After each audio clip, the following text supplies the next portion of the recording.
Voice of Nabinagar TV, বিশ্বজুড়ে নবীনগর।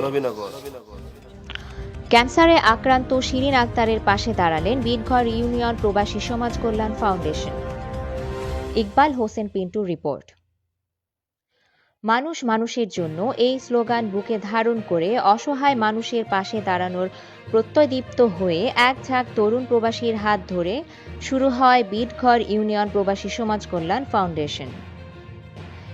সেই সেবার মানসিকতা নিয়ে ব্রাহ্মণবাড়িয়া জেলা নবীনগর উপজেলার বিটঘর ইউনিয়নের মহেশপুর গ্রামের বীর মুক্তিযোদ্ধা রবিউল্লাহর বড় ছেলের বউ শিরিন আক্তারের পাশে দাঁড়িয়েছেন বিটঘর ইউনিয়নের প্রবাসী সমাজ কল্যাণ ফাউন্ডেশন।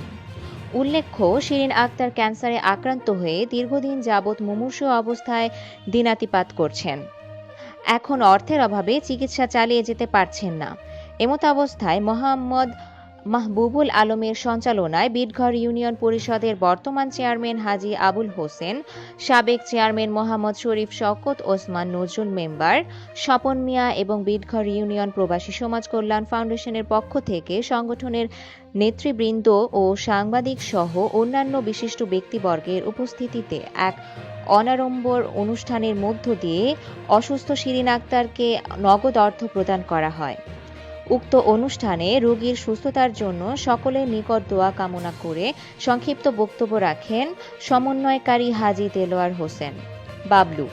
বিটঘর ইউনিয়ন প্রবাসী সমাজ কল্যাণ ফাউন্ডেশনের উপদেষ্টা আলফাজ উদ্দিন, উপদেষ্টা জনাব ইউনুস খান, উপদেষ্টা মোহাম্মদ ফোরকান উদ্দিন প্রমুখ।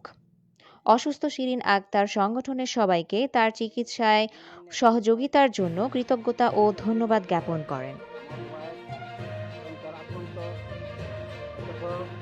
পয়সার জন্য চিকিৎসার জন্য তাই কিছু টাকা পয়সা আমি ওখানে আমার কোনো বাড়িঘর নাই, কিছু নাই। নেতাকর্মীদের কাছে আমি চাইছি আমাকে কিছু সহযোগিতা করতে। এখন আমি টাকা পয়সা আমার নাই, আমি চিকিৎসা করতে পারতেছি না।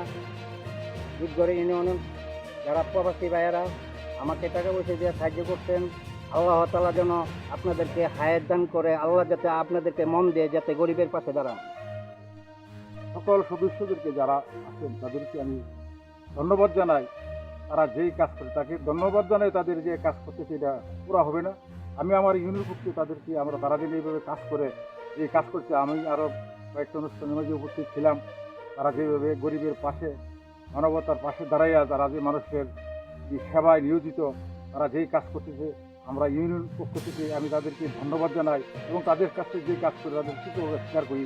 তারা যেন ভবিষ্যতে যেন এই এলাকার অসহায় মানুষের পাশে এসে দাঁড়া, তাদের জন্য আল্লাহ রাব্বুল আলামিনের নিকট আমি দোয়া করি। এবং আমার মরহুম জনাব রবিউল্লাহ সাহেবের প্রথম ছেলে জানুমিয়ার যে মুমূর্ষু রোগী, ক্যান্সার রোগী, ঢাকা মেডিকেল কলেজে ভর্তি আছে। তাদের কাছে তারা শুনে আত্মমানবতার সেবা, যেহেতু বিটঘর ইউনিয়ন প্রবাসী কল্যাণ ফাউন্ডেশন আত্মমানবতার সেবার জন্য তারা করেছে, সকলকে তারা সহযোগিতা করবে এবং সবাই মিলে সহযোগিতার হাত বাড়াবে এই আশা আমরা করি এবং তার দিকে আমরা উত্তরোত্তর আরও উন্নতি হোক সেটাও কামনা করি। আজকে মহেশপুর গ্রামের বীর মুক্তিযোদ্ধা মরহুম রবিউল কাকার ছেলে জানু ভাইয়ের ওয়াইফ, ওনা ক্যান্সার আক্রান্ত, ওনার পাশে দাঁড়ানোর জন্য প্রবাসী কল্যাণ ফাউন্ডেশনের পক্ষ থেকে সামান্য অনুদান নিয়ে আমরা আসছি। ইনশাল্লাহ আমরা এখন চেয়ারম্যান কাকা আছেন, বর্তমান চেয়ারম্যান এবং সাবেক চেয়ারম্যান সাহেব আছেন, ওনাদের কাছে আমরা ওনাদের মাধ্যমে দানু ভাইয়ের কাছে আমরা টাকা নগদ 50,000 টাকা অনুদান আমরা হস্তান্তর করব। সবাইকে ধন্যবাদ। চিকিৎসার জন্য অর্থ প্রয়োজন, তো আমাদের সংগঠনের সর্বস্তরের নেতাকর্মী গ্রুপে আলোচনা করে আমরা অর্থ দেওয়ার জন্য প্রস্তুতি নিয়েছি। আজকে আমরা 50,000 টাকার অর্থ এখানে হস্তান্তর করব এই দানু মিয়ার কাছে।